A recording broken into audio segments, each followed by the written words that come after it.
안녕하세요.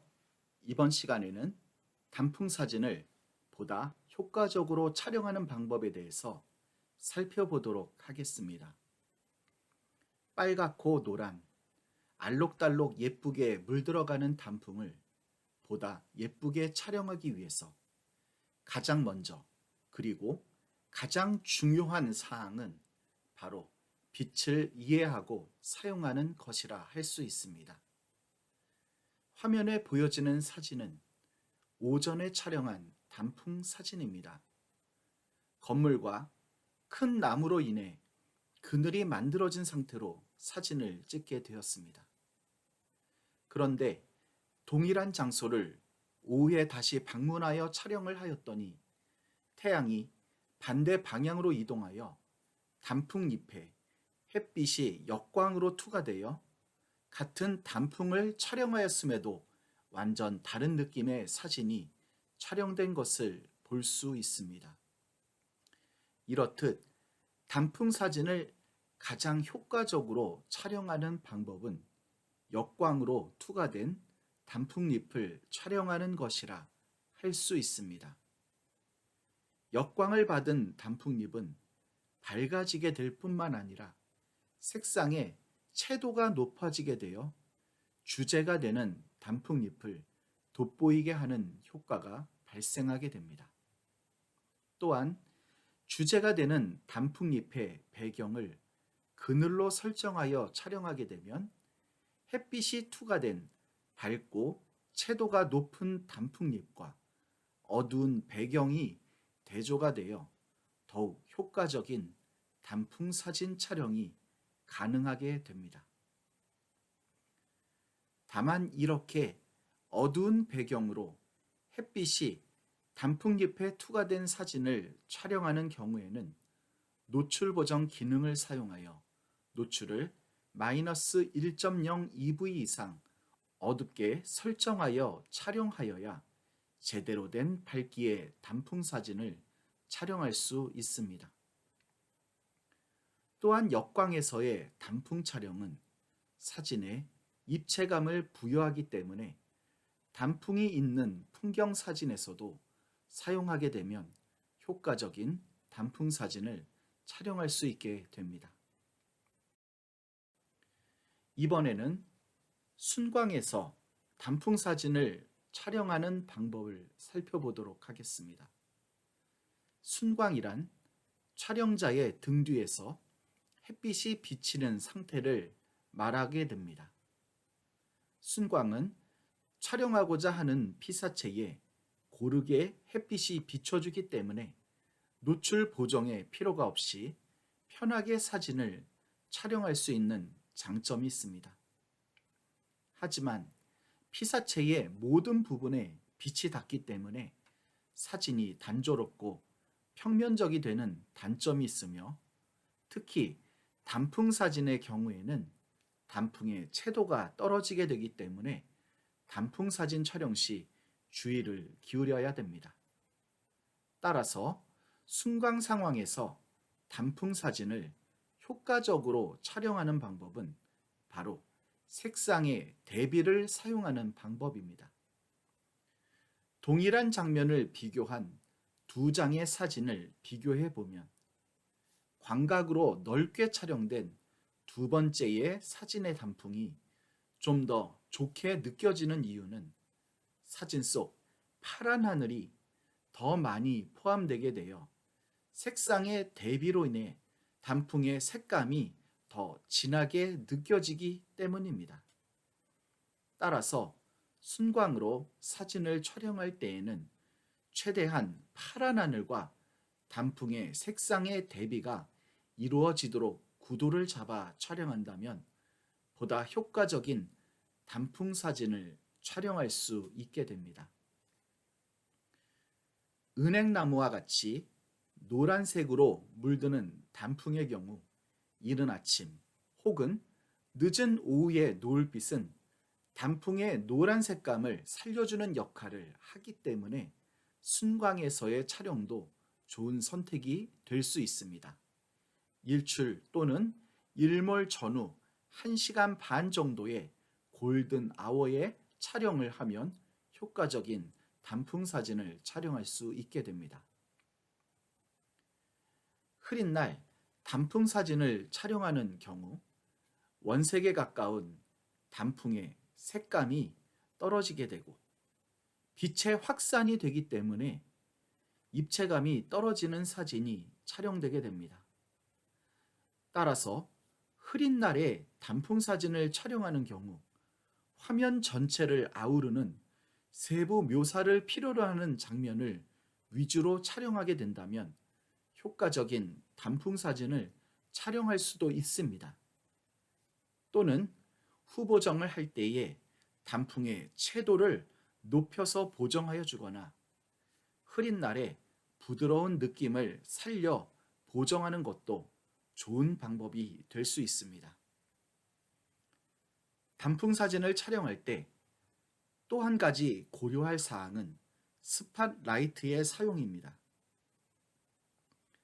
단풍 사진을 촬영할 때 나뭇잎 혹은 나뭇가지 사이로 들어오는 햇빛을 사용하여 사진을 촬영하게 되면 햇빛을 받은 단풍잎에 시선이 집중되어 보다 효과적인 단풍 사진을 촬영할 수 있게 됩니다. 이러한 스팟라이트는 태양이 움직임에 따라 생각보다 빠르게 움직이기 때문에 원하는 단풍잎에 햇빛이 비칠 때 빨리 촬영하는 것이 아주 중요합니다. 이러한 스팟라이트는 일반 풍경 사진을 촬영할 때에도 그림자 또는 햇빛이 비치는 영역을 고려하여 촬영한다면 보다 효과적인 단풍 사진 촬영을 가능하게 해줍니다. 이번에는 단풍 사진을 촬영할 때의 조리개의 사용에 대해서 살펴보도록 하겠습니다.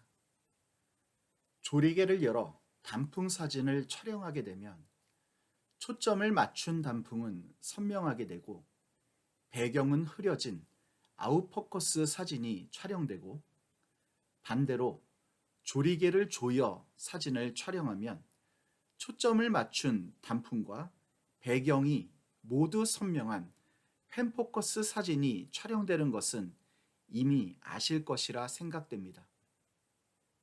여기에서 조금 더 응용하여 조리개를 열어 단풍잎과 배경이 아닌 단풍잎과 촬영자 사이에 앞흐림, 즉 인포커스를 주면 보다 효과적인 단풍 사진 촬영이 가능하게 됩니다.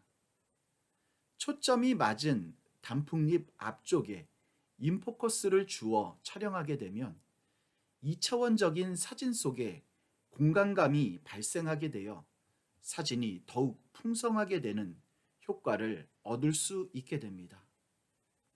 또한 조리개를 열어 사진을 촬영하면 나뭇잎 사이에 보여지는 하늘 또는 나뭇잎 등의 태양빛이 반사된 광원들이 빛망울의 형태로 사진에 표현되기 때문에 좀 더 다양한 느낌의 단풍 사진을 촬영할 수도 있습니다. 이번에는 반대로 조리개를 조여서 사진을 촬영하게 되면 단풍잎 사이로 비치는 태양이 별처럼 나타나는 빛갈라짐 현상이 나타나게 됩니다. 이렇듯 빛갈라짐의 표현을 위해서는 먼저 조리개를 F13 이상 숫자를 크게 설정한 다음 노출 보정 기능을 사용하여 플러스 1.0 EV 이상 노출을 밝게 설정하여 촬영하도록 합니다. 이러한 빛갈라짐의 표현은 동일한 조리개 값에서도 태양의 위치 그리고 촬영자의 위치에 따라 사진 속에 빛갈라짐이 표현될 수도 그리고 표현되지 않을 수도 있기 때문에 촬영자의 의도에 따라 선택하여 촬영하도록 합니다. 또한 동일한 상황에서 조리개를 열어서 촬영하게 되면 빛갈라짐 대신 할레이션 현상이 발생하게 되어 보다 몽환적인 느낌의 단풍 사진을 촬영할 수 있게 됩니다. 이러한 경우에도 역시 노출 보정은 플러스 1.0 EV 이상 밝게 설정하여야 하며 무엇보다 초점을 맞추기가 힘들기 때문에 정확한 초점을 잡아 촬영하는 데 주력하여야 합니다. 이번에는 인공광 아래에서 단풍 사진을 촬영해 보도록 하겠습니다. 단풍 사진을 낮에만 촬영하는 경향이 있지만 거리의 가로등과 같은 인공광원에 비친 단풍은 낮과는 사뭇 다른 느낌을 주게 됩니다. 다만 광량의 부족으로 인해 흔들림이 발생할 우려가 높기 때문에 인공광 아래에서 단풍 사진을 촬영하는 경우 조리개를 열고 ISO 수치를 높여 셔터를 최대한 확보한 상태에서 촬영을 하는 것이 좋습니다. 만약 스마트폰으로 단풍 사진을 촬영하는 경우 야간 모드를 사용하여 촬영하면 단풍의 색감이 더욱 살아난 사진을 촬영할 수 있게 됩니다. 이번에는 프레임 속 프레임 구성으로 단풍 사진을 촬영해 보도록 합니다. 사진이라는 사각형 프레임 속에 자연 혹은 인공적인 소재의 프레임을 또 하나 구성하여 넣어주게 되면 프레임 속의 단풍으로 시선이 자연스럽게 집중되어 보다 효과적인 단풍 사진을 촬영할 수 있게 됩니다. 이때 프레임이 되는 구조물은 최대한 수평 그리고 좌우 대칭이 맞도록 촬영 혹은 후 보정하는 것이 아주 중요하게 됩니다. 마지막으로 촬영자가 임의로 설정한 단풍 사진을 촬영하도록 합니다. 바닥에 떨어진 단풍잎의 경우 촬영자가 임의로 설정을 하여 단풍 사진을 촬영할 수 있습니다.